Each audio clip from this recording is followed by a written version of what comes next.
Estoy-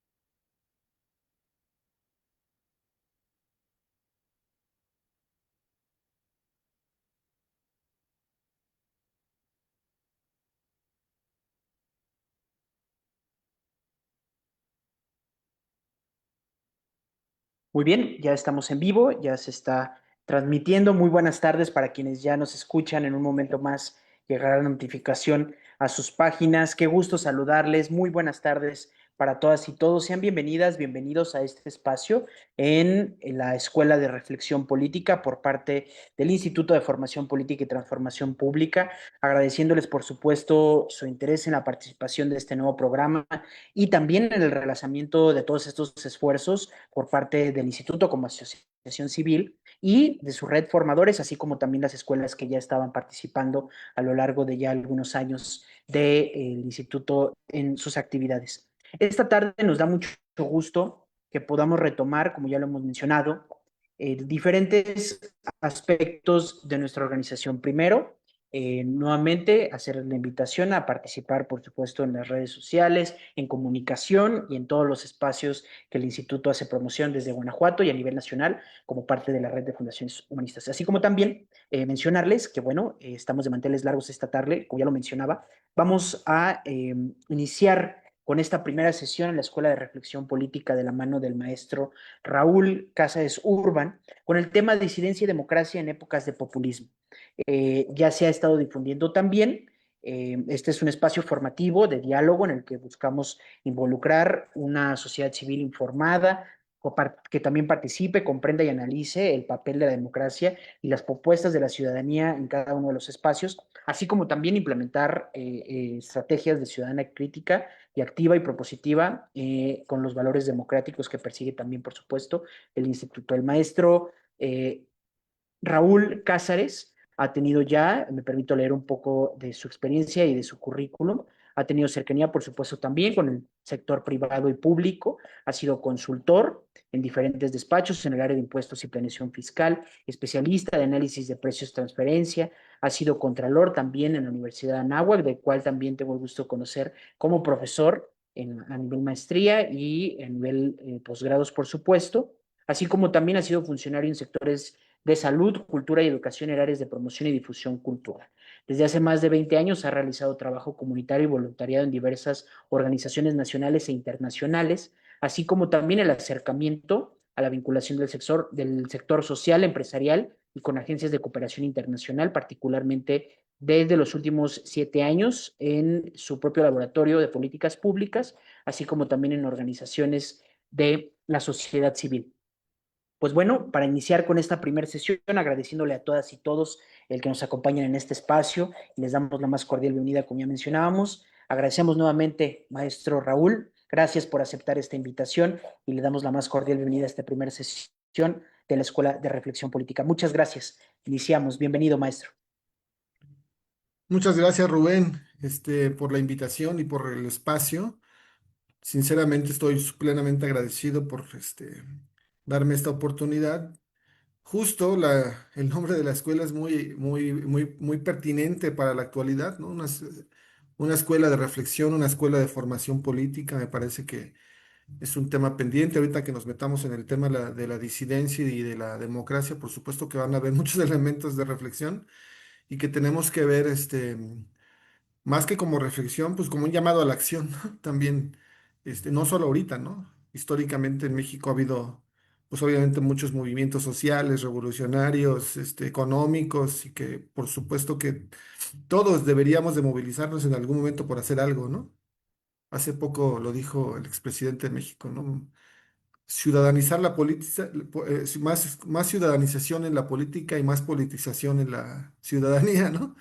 Eso es justo lo que se necesita, porque a veces se le tiene miedo a la política como si fuera un tema de personas ajenas extraterrestres y en realidad es un tema que nos debería interesar a todos, ¿no? Aparte, hablando del tema, ahorita que nos metamos en el tema de la disidencia, hoy en día es mucho más pertinente y prudente y necesario, ¿no? Mostrar la disidencia como un brazo regulador, promotor, ¿no? De política pública, ¿no? De buenas prácticas, de evaluación, de muchos elementos de política pública. Pero bueno, iniciamos. Bienvenidos, bienvenidas todas y esperemos que esta pequeña charla, esta pequeña reflexión nos ayude pues a orientar, ¿no? También los esfuerzos que traemos en cualquier ámbito en el que estemos, ¿no? En el ámbito social, civil, empresarial, e incluso en el mismo sector público también, por supuesto, porque antes que ser cualquier cosa, pues eres ciudadano, eres ciudadana, eres contribuyente, padre o madre de familia, ¿no? Pues a todos, en todos los ámbitos que en algún momento tienes en tu vida, pues todos son importantes y en todos deberíamos de involucrar para construir juntos, juntas una nueva ciudadanía. Entonces les comparto y iniciamos la charla. Gracias.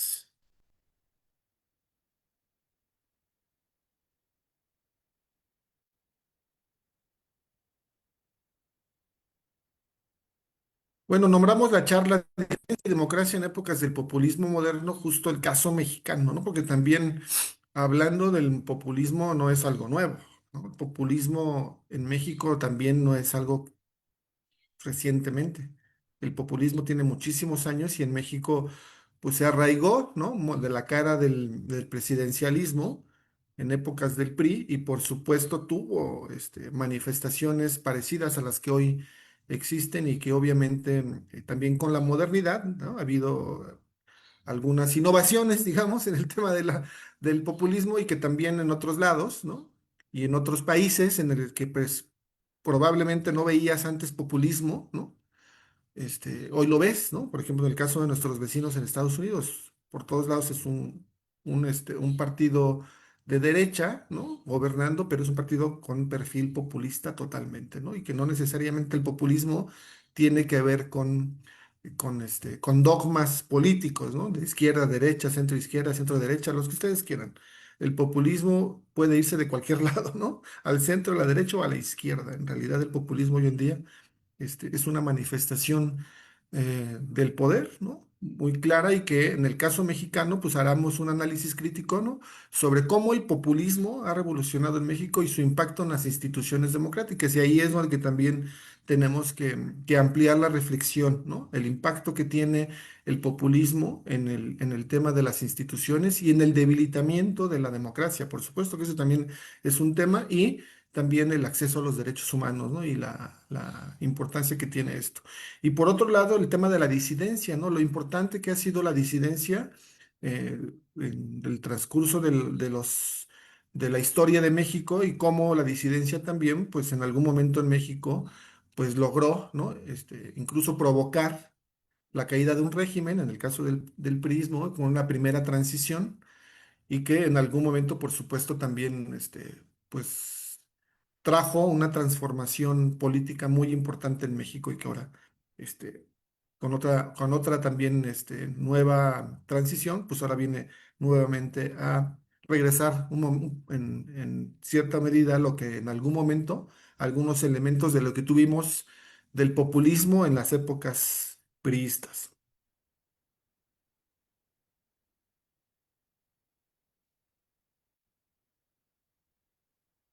¿Cuál es nuestra agenda de hoy, no? Por un lado, vamos a ver así rápidamente antecedentes históricos del populismo en México y básicamente, pues obviamente después de la época de la revolución y después de la instalación del PRI en el poder, ¿no? El Partido Revolucionario Institucional y de las épocas gloriosas, no digo no por ser muy buenas, pero finalmente en las épocas en las que el PRI dominaba completamente en México, pues obviamente había manifestaciones de poder muy visibles y que obviamente se referían a criterios populistas que hoy en día que se siguen operando, ¿no?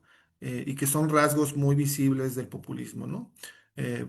Como punto dos, el populismo moderno bajo el nuevo gobierno de Morena, ¿no? Características y efectos del modelo actual del gobierno. Tres, el debilitamiento institucional, ¿no? Lo que trae consigo el populismo y las consecuencias profundas que en el Estado de Derecho, en la democracia, y por supuesto, ¿no? En más profundidad en el tema económico, ¿no? Todo lo que trae consigo el impacto económico, social, cultural incluso, que tiene que ver con el tema del populismo.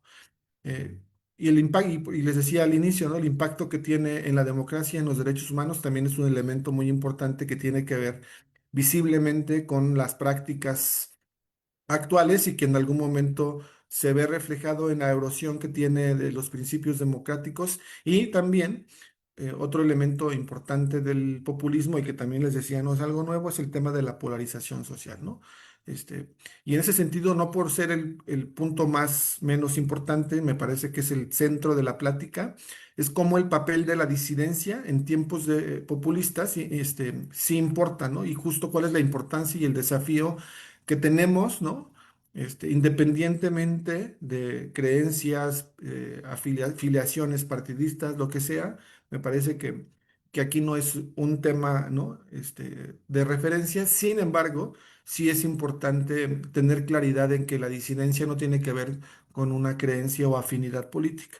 La disidencia está en ser firme, en ser participativo, en estar involucrado en los problemas públicos, involucrado con tu gobierno, en hacer gobernanza, en muchos ámbitos en los que en algún momento pudieras hacer disidencia, y hacer pues participación política, para provocar, ¿no? Cambios desde lo profundo que hoy en día, pues se vuelve cada día más complicado, ¿no? Con lo que hemos estado viviendo últimamente.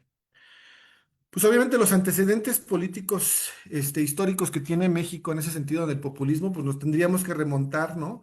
Al siglo XIX, particularmente desde la época de Santana, Benito Juárez, Porfirio Díaz, ¿no? Que ejercieron liderazgos personalistas con fuerte respaldo popular, ¿no? Y eso es, claro, en realidad, justo hablando del respaldo popular, pues es un elemento importante de la democracia, porque incluso la palabra democracia tiene relación completamente con el tema del pueblo, ¿no? Lo que es popular. Entonces no tiene por qué no relacionarse. Sin embargo, obviamente tiene mucho más connotaciones, ¿no? El concepto de democracia, ¿no? Estos líderes, incluso otros, combinaron carisma personal con políticas que apelaban directamente a las masas, ¿no? Y ahí es donde también hay un elemento muy importante del populismo, ¿no? Apelar a las masas, concentrar ahí, ¿no? El dogma, ¿no? Y la incidencia, ¿no? Que tiene su discursiva, ¿no? Sus líneas discursivas, ¿no? Estableciendo un patrón, ¿no? Que se repetiría justo a lo largo de toda la historia de México y particularmente les decía al principio, en la época priista, que es donde más se manifiesta, pues los rasgos populistas que tuvimos en esa época, ¿no? Y no necesariamente, es algo nuevo, les decía, en realidad me parece, y creo que es una hipótesis, antes no era tan visible por los mecanismos de transparencia, rendición de cuentas, acceso a la información pública, no era tan visible todo lo que los gobiernos hacían. De hecho, recordarán que el tema de la transparencia en México no tiene ni 25 años, quizá un poquito menos. La verdad es que antes era imposible saber y preguntarle a los gobiernos en qué gastaban. Entonces, sinceramente, no te enterabas de nada, ¿no? Hoy en día, los medios, las redes sociales, la transparencia, la rendición de cuentas nos da herramientas mucho más ágiles y accesibles para saber qué es lo que está pasando con nuestros líderes políticos, nuestros representantes populares y por eso también tiene un poquito más de peso eso, pero antes seguramente hacían de las suyas, ¿no? Y no quiero caer con esto que antes robaban más o robaban menos, no, no. Me refiero a que antes la rendición de cuentas y la transparencia no era visible. Realmente tú no te enterabas de las decisiones del gobierno porque en realidad el presidencialismo era muy pragmático, muy cerrado, ¿no? Y era poco visible de las decisiones y de incluso de los temas de corrupción. Realmente no se veía gran cosa. Pues no sabías el tema de compras públicas, el tema de las contrataciones de personal, ¿no? El servicio público de carrera, que prácticamente no existía y era totalmente este, imposible pensar, ¿no?, en un servicio público de carrera. Hoy al menos tenemos rasgos y tenemos ahí algunos elementos de servicio público de carrera en en algunas instituciones, particularmente algunos organismos autónomos y algunos estados, y el gobierno federal ha tenido ahí algunos esfuerzos. ¿Cuándo se institucionaliza en México el populismo? Y por supuesto que tenemos que referirnos particularmente al PRI, ¿no?, que fue el que sentó las bases del populismo en México a través de, pues, la forma de gobernar más eficiente que encontraron en ese momento, que era el presidencialismo, ¿no? Era una concentración de poder de tal magnitud que en realidad era el presidente el que dominaba todo, ¿no?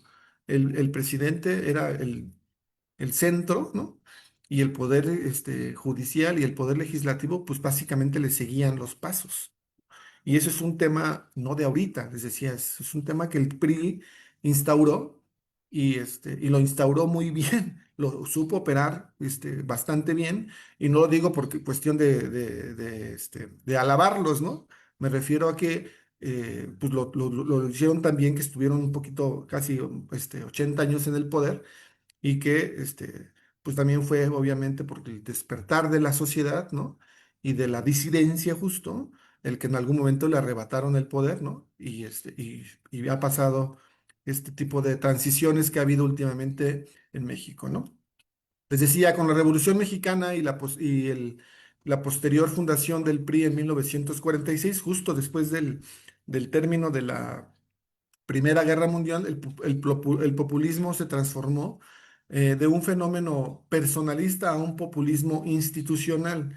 Entonces, el populismo institucional, pues es la razón de ser, ¿no? Son los dogmas, los principios, gira alrededor del tema populista, ¿no? Que definiría la política durante muchas décadas, ¿no? Y fue lo que finalmente, eh, en algún momento, definió el actuar de México en el mundo, ¿no?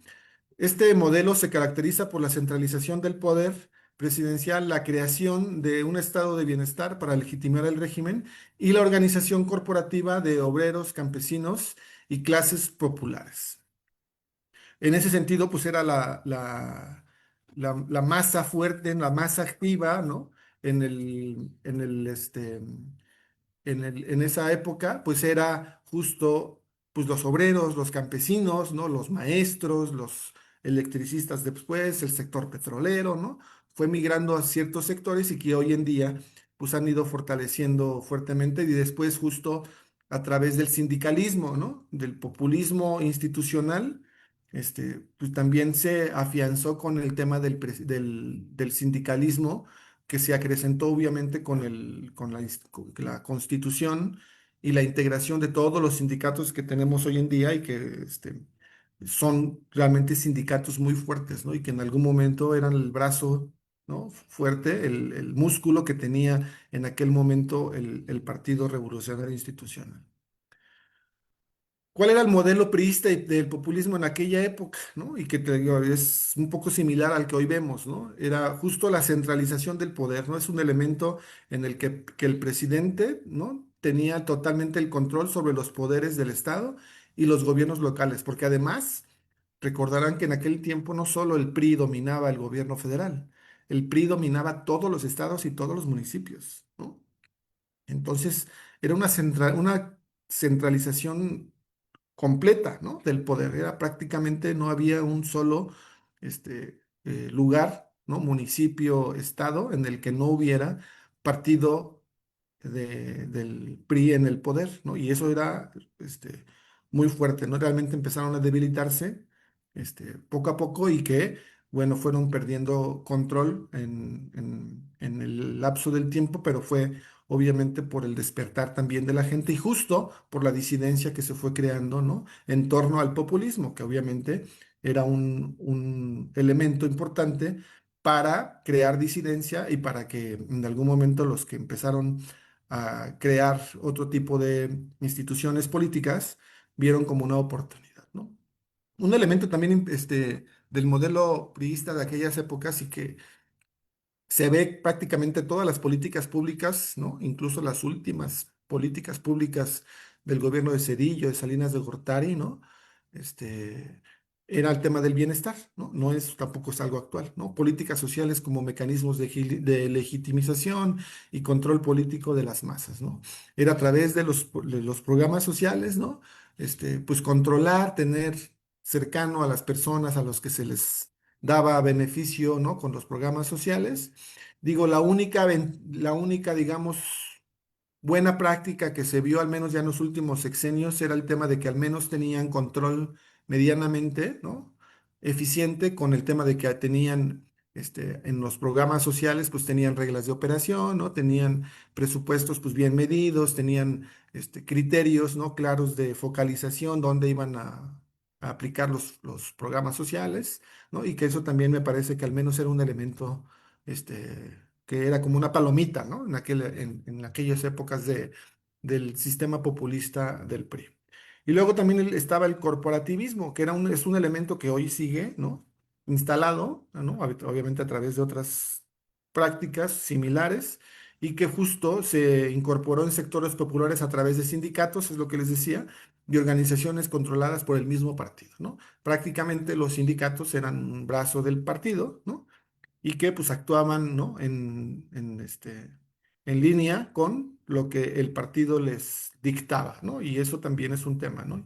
Y obviamente pues era en las épocas electorales, pues el corporativismo sumaba gran parte de los votos que tenían, en aquel tiempo el partido en el poder, ¿no? Durante décadas, el PRI utilizó el populismo como una herramienta para mantener el control político, ¿no? Y eso, les decía, no es algo nuevo. La verdad es que el PRI lo hizo y lo hizo con mucha constancia y obviamente en 70 y tantos años, pues aprendió, ¿no? A cómo hacerlo y por supuesto que lo, este, lo depuró muy bien, ¿no? Y generó obviamente pues una práctica pues bastante bien probada para que pues sus filas y sus militantes, ¿no? Toda su estructura, ¿no? Se pusiera a, a manos de las filas electorales para que en algún momento se activaran, ¿no? Cuando era necesario, ¿no? Combinando políticas sociales con prácticas autoritarias, ¿no? Hasta los años 80, ¿no? Cuando el neoliberalismo comenzó a transformar el modelo. Sin embargo, obviamente el tema neoliberal trajo más una transformación económica, ¿no? De apertura económica, de globalización, etcétera, que justo la transformación profunda del populismo, porque eso siguió, ¿no? Obviamente con algunos rasgos diferentes. ¿Qué pasó cuando pasó el populismo y la transición al neoliberalismo, ¿no? A partir de los 80, ¿no? México experimentó una transformación económica, ¿no? Que es lo que les decía, particularmente que sustituyó gradualmente el modelo de Estado benefactor por políticas neoliberales, ¿no? Uno, ¿no? En aquel tiempo fueron las políticas, y se recordarán, ¿no? En la época priista, la privatización de empresas estatales, la nacionalización la privatización de los bancos, ¿no? En aquel tiempo la venta de las empresas paraestatales, ¿no? Recordarán las ventas más conocidas y que a lo mejor ustedes todavía lo están en el radar, algunos de ustedes, pues Telmex, ¿no? La TV Azteca en aquel tiempo, que era Imevisión, creo que me acuerdo. Y como esa, otras más, ¿no? Empresas que eran del Estado y que fueron obviamente vendidas, ¿no? Las únicas dos fuertes que han sobrevivido en México, pues es obviamente CFE y Pemex, ¿no? Que obviamente hay elementos también que si fueran empresas realmente privadas ya estuvieran en quiebra y totalmente liquidadas, ¿no? Desde hace muchísimos años.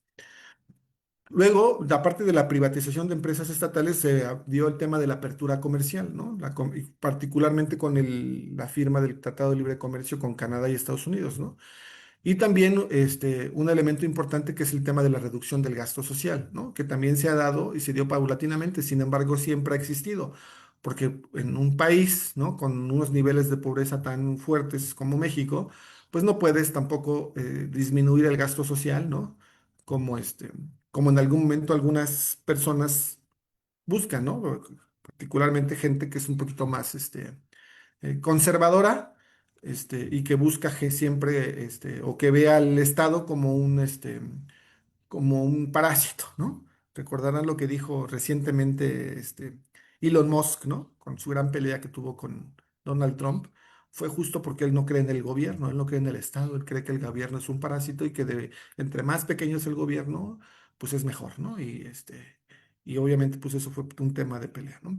Sin embargo, el sistema mantuvo elementos populistas, ¿no? Les decía, no desapareció, o sea, nada más se transformó algunos elementos en lo asistencial para conservar legitimidad política mientras implementaba reformas económicas, ¿no? Y eso siguió, ¿no? Las reformas económicas siguieron, la apertura comercial se dio y obviamente México no solo se sumó al tema del TLC, sino firmó más tratados internacionales con otros países. Pero ese elemento del neoliberalismo es importante. ¿Qué ha pasado ahora con el populismo bajo el modelo del nuevo gobierno que está en el poder, ¿no? Que es un nuevo modelo populista que retoma elementos históricos con una narrativa renovada, ¿no? Y diferente. Eh, por ejemplo, ¿no? Algunos elementos del populismo del presidente anterior, ¿no? Y que todavía quedan de este gobierno, es, por ejemplo, que la narrativa del pueblo contra élite, ¿no? Y esa polarización, ¿no? De esa confrontación es muy visible, ¿no? Antes esa polarización no era parte incluso de la discursiva, porque realmente no había disidencia, no había un partido, ¿no? De oposición. Entonces, pues, ¿contra quién se peleaban? Pues contra nadie, ¿no? En realidad la narrativa pueblo-elite no existía. Hoy en día sí, ¿no? El discurso que divide a la sociedad entre el pueblo bueno y la mafia del poder, ¿no? O élites corruptas, ¿no? Esa narrativa de polarización también no es algo nuevo. Este, es un tema que ha existido y la polarización ha existido a lo largo de la historia, ¿no? Incluso con personajes como Hitler, ¿no? Y como otros personajes autoritarios que han existido y que han utilizado la narrativa, ¿no? Y la polarización para en algún momento establecer sus dogmas, ¿no? Y obviamente, pues, ganar pues, más personas que crean en su proyecto, ¿no? Otro, por ejemplo, elemento del populismo, otra característica es la comunicación directa, ¿no? El tema de las conferencias matutinas, ¿no? El tema del aparentemente rendición de cuentas como mecanismo para moldear la opinión pública y establecer la agenda. Ese era un tema que instaló, aparte aprovechó los medios de comunicación, la gran apertura de medios que hay en el mundo hoy en día y que prácticamente pues lo puedes ver en YouTube, lo puedes ver en redes sociales, lo puedes ver en la televisión, lo puedes escuchar en la radio. Entonces, por supuesto que aprovechó y entonces aprovechar ese canal de comunicación para instalar, ¿no? Y para promover y socializar los dogmas del gobierno, ¿no? Que también es importante y aparte diario, ¿no? Imagínate el número de mañaneras, pues fueron realmente impresionantes, ¿no? Otro elemento importante que se parece un poquito a lo que hacía el PRI, pues es el tema de los programas sociales. Sin embargo, a diferencia de aquellos gobiernos, aquí se ha migrado el tema de los programas sociales, ¿no? Transferencias directas, justo a sectores vulnerables, como mecanismo de legitimización política. Y por supuesto que no está mal, ¿no? Ayudar a las personas que están en alguna situación de vulnerabilidad o en alguna situación de pobreza. Sin embargo, el elemento cuestionable, por supuesto, es la transferencia, ¿no? Directa del dinero sin control, ¿no? Sin reglas de operación, etcétera, etcétera. Entonces, digamos, ese es un diferenciador, ¿no? Entre lo que el tipo de programas sociales que existían a los que hoy actualmente existen, ¿no? Este modelo ha generado una mayor inclusión económica aparentemente para sectores históricamente marginados, o al menos es lo que aparenta, ¿no? Pero también ha debilitado gravemente a las instituciones democráticas y los contrapesos del poder. De hecho, pues recientemente pues se han desintegrado, como supieron los organismos autónomos recientemente. Uno de ellos el INAI, el Coneval también ya desapareció. Todos los organismos autónomos de temas de competencia económica también ya desaparecieron. Y próximamente, aparentemente, el que está en puerta, pues es el INE, ¿no? Y con eso prácticamente, pues regresaríamos prácticamente un poco más de 40 años a lo que existía antes, ¿no? Recordarán que antes de que existía el Instituto Federal Electoral, luego el INE, pues el que organizaba las elecciones era la Secretaría de Gobernación, ¿no? Y era un organismo a través de un organismo descentralizado o desconcentrado, pero era prácticamente el mismo gobierno el que organizaba sus propias elecciones. Entonces, pues vamos a retroceder si en algún momento suceden se dan esos elementos, ¿no? Que obviamente esperemos que no sea así. ¿Cuáles son los efectos ambivalentes del populismo actual, ¿no? Los aspectos positivos y negativos, porque también no hay que ver, o sea, me parece que también no hay que ser extremosos y hay que ver algunos elementos que pudieran ser, ¿no? Positivos, ¿no? Y que visiblemente es probable que en algunas personas les haya ayudado, ¿no? No dudo que no les esté ayudando el tema de la transferencia directa. Yo creo que sí hay muchas personas que les está viniendo muy bien, ¿no? El apoyo social, sin duda alguna, ¿eh? Sin duda alguna. No, no, todo es malo. Eso también hay que verlo. Sin embargo, también el tema de la reducción de la pobreza también aparentemente debería de estarse contrarrestando y no es así, ¿no? Aumento del salario mínimo, eso también me parece que fue positivo, aunque también no tiene una relación directa con el poder adquisitivo de las personas, es más bien un indicador nada más. Y como positivo, pues una mayor representación de grupos históricamente excluidos. Eso también me parece que ha sido una apertura de grupos que no estaban incluso aparentemente ajenos a la política, ¿no? Ahora, ¿cuáles son los aspectos negativos que vemos, ¿no? Y que obviamente son muy riesgosos del aparato democrático y del debilitamiento de nuestra democracia. Y que es el más fuerte, el tema del debilitamiento de las instituciones democráticas, ¿no? Eso es un elemento muy importante y que se está concretando con el nuevo Poder Judicial, ¿no? El nuevo Poder Judicial al instalarse con las formas y las reglas con las que se ha constituido y ha estado caminando en estos meses me parece que ha sido muy riesgoso y está concretando lo que en algún momento tenían como visión, ¿no? De hacerse del control total de las instituciones y de los poderes, ¿no? El Poder Judicial prácticamente ya está a unos días, ¿no? De instalarse el Poder Judicial, a nivel federal y en los estados también, ¿no? Otro elemento negativo, ¿no? Del populismo actual es la erosión de los contrapesos al poder ejecutivo, ¿no? Prácticamente estamos regresando al presidencialismo de hace este, 70 años, ¿no? Y eso obviamente es muy peligroso, ¿no? El concentrar tanto poder en una persona, o sea, en el presidente o la presidenta, me parece, es un riesgo porque finalmente en un país con la estructura política, ¿no? De Estado que tenemos nosotros, no es el ideal que se concentre tanto poder en una sola figura, ¿no? Y ya vimos lo que pasó en aquellas épocas, ¿no? Otro efecto negativo y que ya está muy, marcado en la sociedad y lo vemos todos los días en las redes sociales y en todo es la gran polarización social que existe. Es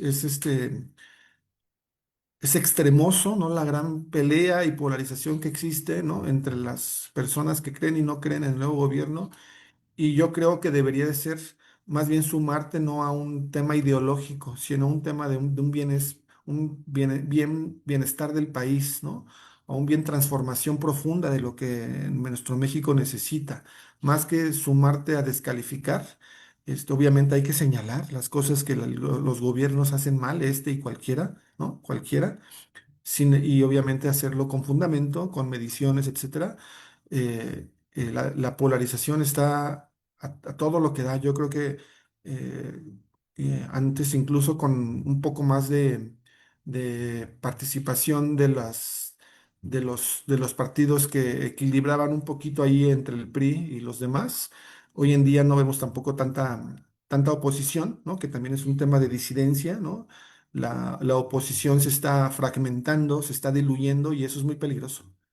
Eso es muy peligroso para todo lo que viene, porque sin oposición, sin disidencia, sin participación ciudadana, las cosas se pueden poner peor. Y ahí es donde está la gran alarma a la que yo en algún momento les quisiera comentar, ¿no?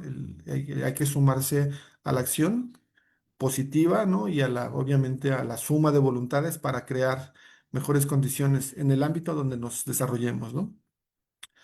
Otro elemento negativo y que antes también aparentemente ya había desaparecido, es el tema de la descalificación sistemática de la crítica, ¿no? Y obviamente de los periodistas, de los medios. Si no es un medio afín, pues no cuenta la crítica, no cuenta la opinión y para todo es, yo tengo otros datos, etcétera. Entonces es un elemento muy negativo y que, por supuesto, pone a la disidencia en peligro, porque también dentro de en la descalificación están los espacios de disidencia que son descalificados y eso, pues cada vez se vuelve mucho más complejo, ¿no? Esta dualidad, ¿no?, de los aspectos negativos y positivos genera una tensión constante entre los beneficios sociales inmediatos, ¿no?, por las transferencias y los riesgos institucionales a largo plazo, que por supuesto ya se ven, ¿no?, con el incremento de la deuda pública, el gran déficit público que tenemos en nuestra economía, y por supuesto, en lo complicado que se viene por delante en el tema del impacto fiscal, que por supuesto no sé si ya lo escucharon, pero se viene aparentemente una reforma fiscal, porque también ya se dieron cuenta que por estar gastando más de lo que se está recaudando, pues ya nos encontramos en una complicación muy fuerte por el déficit público que estamos acarreando y que va más o menos o equivale al 6% del PIB, o sea que es una barbaridad lo que tenemos de déficit público. Vámonos al tema del debilitamiento institucional, ¿no? Reducción de presupuestos, recordarán que se han recortado significativamente presupuestos de salud, de educación, este, ambiental, por todos lados se ha recortado y aparte también hubo recortes con los órganos autónomos, ¿no? No solo recortes en el presupuesto directamente, sino pues desaparezco instituciones y en automático tengo ahorros ¿no?, los órganos autónomos. Y también, obviamente, tengo reducción de presupuestos en algunas instituciones, como ha pasado con el INE, ¿no? El INAI ya desapareció, la Comisión Nacional de Derechos Humanos la disminuyeron, Instituto Federal de Telecomunicaciones ya desapareció, COFESE desapareció, Coneval desapareció y otras más que vienen más adelante, ¿no? Les decía, va a ser muy peligroso si en algún momento el INE viene. Nombramientos afines, y que eso tampoco es algo nuevo, ¿eh? O sea, el tema de las designaciones públicas es un tema histórico, no es un tema de este gobierno, es un tema histórico. Desde épocas del PRI ya venían los nombramientos a los afines, a los cercanos, a los militantes, y que en algún momento, por supuesto, no cumplen con los perfiles, ¿no? Designación de perfiles cercanos al Ejecutivo en puestos clave, comprometiendo la independencia de instituciones como la Suprema Corte y el Banco de México, y otros más, ¿no?, que en algún momento seguramente han escuchado, ¿no? Y no en todos, o la verdad es que también me parece que una de las cosas que también tiene como área de oportunidad este gobierno es en algún momento creer y esperar que en los siguientes años, al menos yo espero que sí, crean en el servicio público de carrera para otra vez robustecer a la administración pública y poder realmente cumplir, ¿no?, con los objetivos que tienen las instituciones públicas, ¿no? Y por otro lado, del debilitamiento viene el tema de la desaparición de instituciones, ¿no? Eliminando organismos como el INE, el de evaluación educativa que desapareció recién entró el gobierno, afectando la evaluación educativa y otras instituciones, como ya les dije, que particularmente el INAI, que es el que este año desapareció, junto con Coneval y otros órganos autónomos, que prácticamente estaban en proceso de cumplir años, porque no tienen tampoco tantos años que se crearon, pero pues bueno, ya pasaron a otra vida, quién sabe dónde quedaron. Consecuencias del debilitamiento institucional, pues uno, el tema de la reducción de la transparencia, ¿no? Ya no hay un organismo autónomo que se dedique al tema de la transparencia, ¿quién va a regular eso, no? Otro elemento importante, pues la pérdida de la independencia judicial, ¿no? Con una elección a modo para temas judiciales, imagínense quién va a quedar a cargo del Consejo de la Judicatura, de la Suprema Corte de Justicia, y obviamente hablando también de los poderes judiciales estatales, pues van a seguir el mismo camino, ¿no? Y esto va a traer como consecuencia, pues más concentración de poder, eh, en el gobierno, en el poder ejecutivo, ¿no? Particularmente. Este proceso sistemático, ¿no? Ha tenido efectos directos en la calidad democrática, y sí, ¿no? Del país, generando un círculo vicioso donde la concentración de poder facilita debilitamiento institucional. Y no está pasando de concentración de poder solo en el gobierno federal, está pasando concentración de poder en los gobiernos estatales, ¿no? En el que los gobiernos estatales también están asumiendo el mismo rol que el presidencialismo y están concentrando la misma, están siguiendo la misma línea, ¿no? Y eso también se vuelve muy, muy peligroso. Importante el impacto en la democracia y en los derechos humanos, sí, por supuesto, ¿no? El populismo tiene mucho impacto en la democracia y en los derechos humanos porque erosiona justo los principios democráticos fundamentales y obviamente esto tiene consecuencias en la sociedad mexicana y que ya lo vimos muchísimo, ¿no? En ese sentido, la división de poderes está en riesgo, sí, ¿no? Ya lo estamos viendo, ya lo estamos haciendo visible, ¿no? Eh, en el poder legislativo, ¿no? Es totalmente alineado, ¿no? Al poder ejecutivo con todas las iniciativas de ley que han mandado últimamente, pues se van rapidísimo, ¿no? Ni siquiera las discuten, las reflexionan, las analizan y prácticamente se van fast track, ¿no? Al pleno y a votación directamente, ¿no? La división de poderes, ¿no? Que es un pilar fundamental y ahí es donde también debemos de ver un elemento importante riesgoso del populismo, ¿no? Y un factor importante de área de oportunidad para la democracia, ha sido gravemente trastocada durante el gobierno actual, ¿no? ¿Por qué? Porque hay una subordinación total al poder legislativo, ¿no? Total, una presión constante ante el Poder Judicial y tanta presión que hubo que ya lo reforma, ¿no? Hay también unas propuestas como elección popular de jueces que comprometen la imparcialidad judicial. También es cierto, ¿no? Que el tema, por ejemplo, del Poder Judicial, es cierto que el Poder Judicial también tenía elementos de concentración de poder. No podemos no mencionar eso, ¿no? Hay algunos jueces, algunos magistrados de la Suprema Corte de Justicia que en algún momento estuvieron cercanos a algún presidente que no necesariamente fueron del gobierno de Morena, de PRI, particularmente o panistas. Entonces, no es una práctica este, nueva, ¿no? Y no es algo que el Poder Judicial era totalmente imparcial. La verdad es que tenía elementos de conflicto de interés muy visibles, no solo que no eran tan llamativos como hoy sí lo son, ¿no? Y un elemento también de riesgo en el tema del populismo, pues es la vulneración a los derechos humanos, ¿no? Prácticamente la Comisión Nacional de Derechos Humanos está invisible, ¿no? Es un fantasma institucional y prácticamente está muerto. Y lo que en algún momento era una institución pues muy activa, ¿no? Muy dinámica, prácticamente ha quedado en el olvido, ¿no? ¿Por qué? Porque ahí ha habido situaciones en las que no se ha manifestado. ¿Como cuáles? Pues particularmente por el tema de la militarización, ¿no? La seguridad pública ha sido entregada justo a las Fuerzas Armadas y eso es un riesgo a los derechos humanos, con un incremento de violaciones a derechos humanos y uso desproporcionado de la fuerza, ¿no? Represión de protestas, ¿no? Criminalización de manifestaciones sociales y uso de fuerzas de seguridad para disuadir la protesta legítima, ¿no? También descalificación de defensores, ¿no? Es un ataque a grupos de sociedad civil, de personas que luchan por sus derechos y que descalifican o etiquetan, ¿no? O que relacionan con temas políticos y en realidad, pues eso también trae consigo muchas violaciones a derechos humanos, ¿no? Estos elementos configuran un panorama preocupante para la protección de los derechos fundamentales en México y es cada día está pues más visible, ¿no? Y en ese sentido, esta figurita, ¿no? Tenemos como los grandes este, elementos del populismo, ¿no? Los medios polarizados, los partidarios del gobierno, la oposición, ¿no?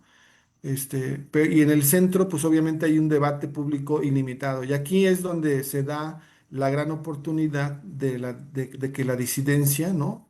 Pues permita o se atreva, ¿no? A crear realmente, pues alianzas y acreciente su incidencia, ¿no? Si no, de otra manera, es probable que, pues se vaya perdiendo espacio y en algún momento pues terminemos realmente muy complicados, ¿no? ¿Cuál es el papel? Y justo es el centro, ¿no? Y que justo lo dejé al final para que hagamos esa gran reflexión, ¿no? Que creo que todos deberíamos de hacer, ¿no? La disidencia es necesaria, la disidencia en México es algo obligatorio, es algo que si no existe, las cosas realmente pueden ponerse peor. Entonces el llamado es a discernir, a participar, a generar ¿no? Alianzas, consensos, disensos también, por supuesto, porque no necesariamente tienes que pensar igual que todo el mundo, pero en esas grandes diferencias puedes encontrar una área de oportunidad para, ¿no? Saber en dónde coincides por el bien del país, y me parece que eso es muy importante, ¿no? Ante el avance del autoritarismo populista, la disidencia democrática cobra un valor fundamental para preservar las instituciones. Me parece que si no lo logramos ver así, nuestras instituciones prácticamente van a convertirse en lo que eran antes e incluso todavía más complicadas, ¿no? Y eso es real, ¿no? ¿Cuáles son las funciones esenciales de la disidencia? Y que ahí es el llamado justo a la acción, a la reflexión, ¿no? Que es una defensa de la legalidad, ¿no? Hay que hacer disidencia para defender la legalidad, ¿no? Vigilancia y defensa del marco constitucional y los derechos fundamentales frente a abusos del poder, ¿no? Y por supuesto que ahí se refiere incluso a utilizar mecanismos de control constitucional a través de sociedad civil, ¿no? Etcétera, etcétera. Fiscalización del poder, llamar también, ¿no? El monitoreo y denuncia de excesos, corrupción y arbitrariedades desde las instancias gubernamentales. Esto me parece que con la transparencia y la rendición de cuentas hay acceso a la información y se puede hacer, es una forma de hacer disidencia, ¿no? Y la otra propuesta alternativa, pues es el desarrollo de modelos democráticos que combinen justicia social con respeto a las instituciones. ¿Y dónde haces disidencia? Pues obviamente haces participación política en cualquier institución, en cualquier organización, en cualquier organismo público, privado. Me parece que la disidencia debería estar abierta para cualquier tipo de espacio público, ¿no? Porque la verdad es que lo que hace falta en este país es politizar la ciudadanía y ciudadanizar la política, ¿no? Eso, la ciudadanía debería estar más interesada en la política y en la política deberían de estar más inmersos más ciudadanos y ciudadanas. Eso me parece que haría la gran diferencia, ¿no? Hay que preocuparnos y ocuparnos por ocupar espacios públicos para aportar, ¿no? Para transformar, para ayudar, ¿no? Y por supuesto a trabajar en lo que México pues necesita, ¿no? Reinvención de la disidencia democrática, justo es una visión que debemos de tener, no hay que reinventar la disidencia en el México actual, ¿no? Uno, ¿cómo le podemos hacer para superar la fragmentación, ¿no? Y construir alianzas amplias? Y eso me parece que es importante. Siempre pensar en construir alianzas, ¿no? No en destruir, sino más bien en construir, ¿no? En encontrar esas coincidencias y poder construir, ¿no? Desarrollar narrativas para conectar con las preocupaciones ciudadanas, eso también es muy importante, no dejar de lado que finalmente lo que más le preocupa a las personas, ¿no? Debería estar cercano a lo que nosotros en algún momento también creemos, ¿no? De ayudar a las personas más vulnerables, a las personas que tienen más complicaciones, ¿no? Y que están en alguna situación de pobreza, etcétera, etcétera. Y obviamente hay que combinar la crítica con propuestas concretas. Me parece que tampoco es criticar por criticar. Y eso también es un tema de hacer una disidencia democrática más visible y obviamente pues mucho más eficiente, ¿no?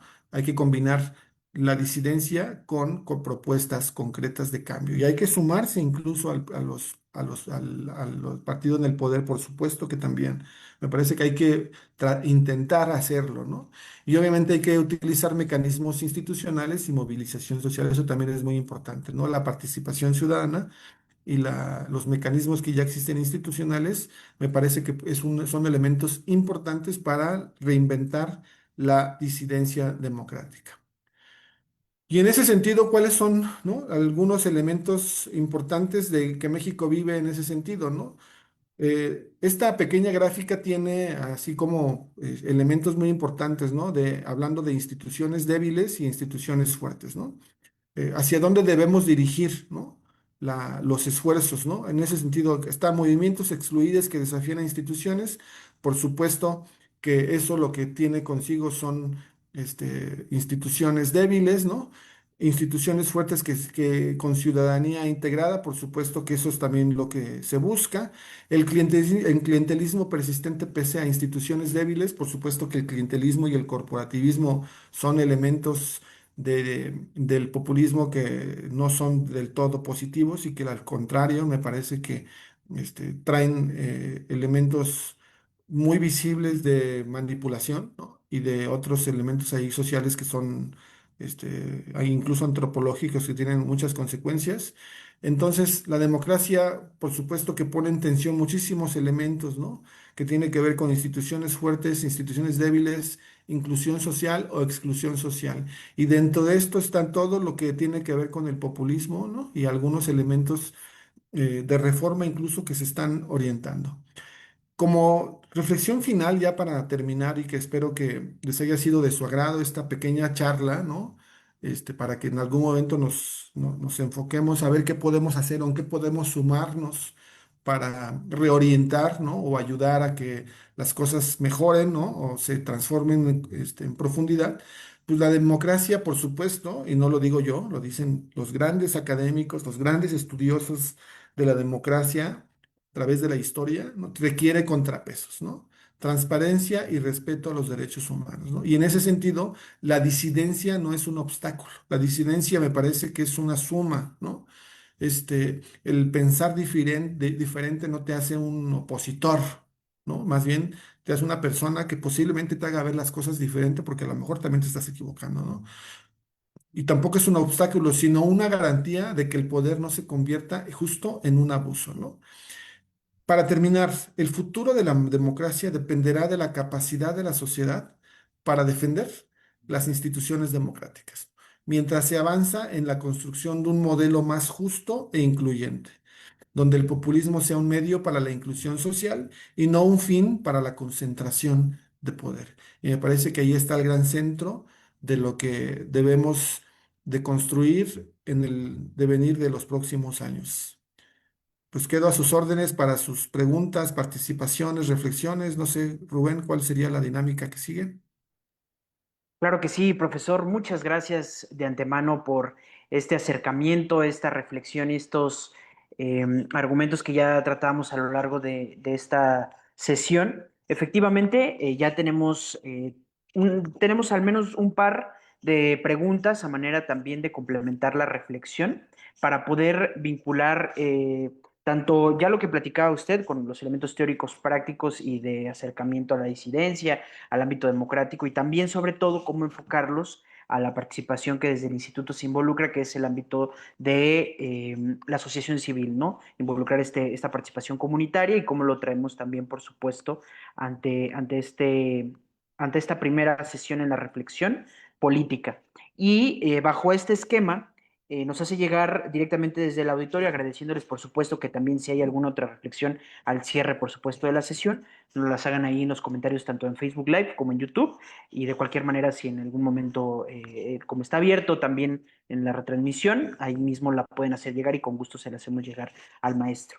La primera pregunta, profesor, nos mencionan, bueno, agradecerles mucho después de esta charla, ¿qué responsabilidad colectiva asumimos para defender la democracia frente al avance del populismo? Y adicional a esto, es una pregunta también derivada de esta misma reflexión, ¿y cómo podemos transformar la disidencia que usted menciona en una herramienta práctica que preserve la pluralidad sin caer en la confrontación estéril? Podemos empezar, si le parece bien, profesor, con esta pregunta y continuamos por si hay alguna otra eh, reflexión. Sí, bueno, qué buena pregunta.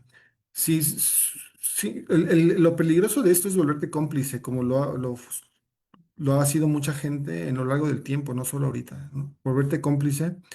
Y eso, volverte cómplice, es muy peligroso, porque finalmente, pues caer en esa práctica de no decir nada, y no es que te tengas que pelear con los políticos ni el gobierno, la verdad es que no va por ahí.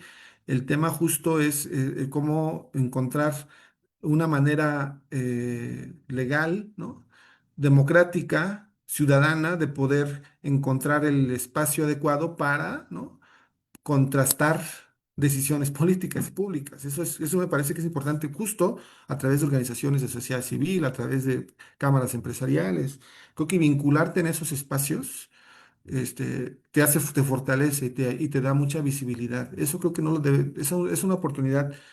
Ahí se creó justo la gran disidencia y la gran oposición en México, en la sociedad civil y en el sector privado, ¿no? En los organismos empresariales. Creo que todavía siguen fortalecidos y es ahí donde creo que también está la gran oportunidad. Obviamente también me parece que también el sector privado, o sea, cámaras empresariales, empresariado, también en algún momento están como inertes y no les dejan mucho espacio. Entonces también, justo también por la conveniencia que ven por sus intereses, porque también creo que gran parte del sector privado ve más bien a veces por su propio interés, que por la colectividad, y eso también es un peligro, ¿no? Y es una responsabilidad que tienes y que no debes dejar de lado, ¿no? Creo que por ahí está la gran oportunidad de crear en esos espacios o crear nuevos espacios públicos, ¿no? Involucrarte también con alguna organización, algún sector de población, algún colectivo, alguna alianza con alguna institución internacional, te digo, cámaras empresariales. Creo que todavía hay bastantes, ¿no? En México y que te pueden dar pues mucha visibilidad y más legitimidad, ¿no? Que obviamente hacerlo solo es caer en pelearte y por supuesto pues nadie te va a hacer caso, ¿no? Muchas gracias, profesor. Así es, va de la mano también de lo que ya nos explicaba sobre todo este empoderamiento ciudadano y de la participación multifacética, no nada más en el aspecto desde la democracia, sino también de manera institucional. Y precisamente dentro de esta misma reflexión, comunicarle y extender, por supuesto, a quienes nos escuchan, hay un grupo específico que también participa dentro del instituto, la red Formadores, que son jóvenes que están involucrados en la participación política. Y de ahí que deviene también esa pregunta directamente del grupo en donde coincidimos, agradeciéndoles mucho a todos también la participación. Hacen esta pregunta, profesor, en este contexto de populismo moderno, donde los liderazgos concentran el discurso y también parte de la narrativa que ya nos comentaba. ¿Cómo puede la sociedad civil recuperar estos espacios de participación y contrapeso real desde su consideración? Creo que ella también lo complementaba, pero también qué papel deben asumir los jóvenes y los nuevos liderazgos políticos para preservar la pluralidad y los valores democráticos frente a estos riesgos del populismo que ya se expusieron. Este es el planteamiento. Sí, primero yo creo que es no caer en provocaciones y no, y no descalificar sin argumentos. O sea, porque mucha gente podemos caer en eso, en no argumentar, en no tener datos, en estar nada más descalificándose justo de qué lado estás, ¿no? Este, fifí o, ¿no? Ya sabes, ¿no? No, yo creo que más bien es justo encontrar la forma de poder incidir con datos, con argumentos. Me parece que la argumentación, los datos, la investigación da mucho sentido a tu discurso, ¿no? A la defensa de tu propia posición incluso, ¿no? Y creo que ahí es donde está el gran centro de todo, ¿no? No en en la descalificación, nada más por ser de un partido o de otro. Y no hablo en este momento de un partido en el poder o no, me hablo en general, ¿no? Sino tener argumentos y poder también encontrar propuestas positivas, ¿no? Porque me parece que también podemos intentar, como se intentó siempre cuando otros partidos gobernaban, en solicitar apertura de espacios, ¿no? Y obviamente a través de los medios legales posibles y por ahí posiblemente vuelvan a encontrar espacios. Te digo, la sociedad civil también tendrá que activarse nuevamente y también se ha debilitado, no solo se han debilitado las instituciones, también la sociedad civil se ha visto debilitada. Algunas de las organizaciones civiles muy fuertes han estado en ataque, pero algunas otras siguen ahí trabajando, siguen incidiendo y me parece que también es un área en la que, un espacio cívico en el que todavía puedes lograr participar. Entonces la invitación es vincúlense, ¿no? Organícense, hagan alianzas, ¿no? Creas o no creas en algún partido político, no necesariamente tienes que estar ahí para hacer incidencia política, para nada. Hacer incidencia en política pública, en gobernanza, etcétera, lo puedes hacer desde sociedad civil. E incluso, ¿no? Participa en tus mecanismos de participación ciudadana, en tus, en la Contraloría Social, o sea, hay que involucrarse. Y obviamente involucrarse y exigir, ¿no? Eso me parece que también es importante. Ya nada más para terminar la reflexión, fíjate que en el modelo de la nueva escuela mexicana, que ha sido también muy criticada, hay un elemento que a mí particularmente me gusta y uno, es uno de sus principios, que es el tema de la participación ciudadana. Me parece que ese elemento es muy rescatable del nuevo modelo de la escuela mexicana. Antes no estaba, ¿no? Porque incluso desapareció mucho tiempo. El tema del civismo y participación ciudadana, hoy en día lo ha retomado. Y eso también me parece que es independientemente, digo, de los elementos negativos que algunas personas han manifestado, yo rescato hablando particularmente ahorita del tema de disidencia y democracia, participación ciudadana, rescato, por ejemplo, del nuevo modelo educativo de la nueva escuela mexicana, rescato ese elemento que me parece es muy importante y es algo muy rescatable y qué bueno que lo pudieron este, poner ahí en los elementos formativos que tienen hoy en día los niños y las niñas, ¿no? Sí, claro, excelente. Y de verdad es una reflexión que también trae consigo otra serie de connotaciones, por ejemplo, con lo que ya hacía reflexivo hacia el tema de educación en la academia, cómo se ha dado también con una serie de elementos vinculantes hacia la participación ciudadana, profesor. Y de verdad que tiene mucho valor efectivamente esta aportación. Y de la misma manera, creo que en el auditorio hemos estado compartiendo, por supuesto, también esta reflexión. Por ahí, ahorita me acerco también a leer comentarios que están directamente en Facebook Live. El profesor nos ha dado mucha información, que cada renglón es todo un tema de reflexión. Muchas gracias. Tienen muchos comentarios que igual de todas maneras siéntense en la confianza de hacerlos llegar, por si en este momento es un poco también limitado el tiempo, sin embargo lo pueden hacer. Y pues bueno, aquí extendemos el agradecimiento también a la participación, a Celia Redondo, a los compañeros formadores, gracias a todas y todos. Y pues bueno, creo que con estas reflexiones, profesor, tendremos que ir, por supuesto, cerrando, agradeciéndole, por supuesto, también a todo el auditorio. No sé si también tendremos de manera general alguna reflexión de cierre, alguna invitación, profesor, que usted busque realizar también para el auditorio, para quienes nos escuchen, también posteriormente, antes de hacer un ejercicio reflexivo muy concreto al cierre y leerlo nada más para también concluir con esta primera sesión. No sé si le gustaría también hacer este ejercicio, profesor. Sí, como reflexión final, justo es el llamado a lo que dije primero, al llamado a la acción, no a la confrontación. Eso me parece que es importante. El llamado a la argumentación, no a la descalificación. Me parece que eso es importante para crear una disidencia estructurada, ¿no? Y eso pues posiblemente te lleve a unas alianzas, ¿no?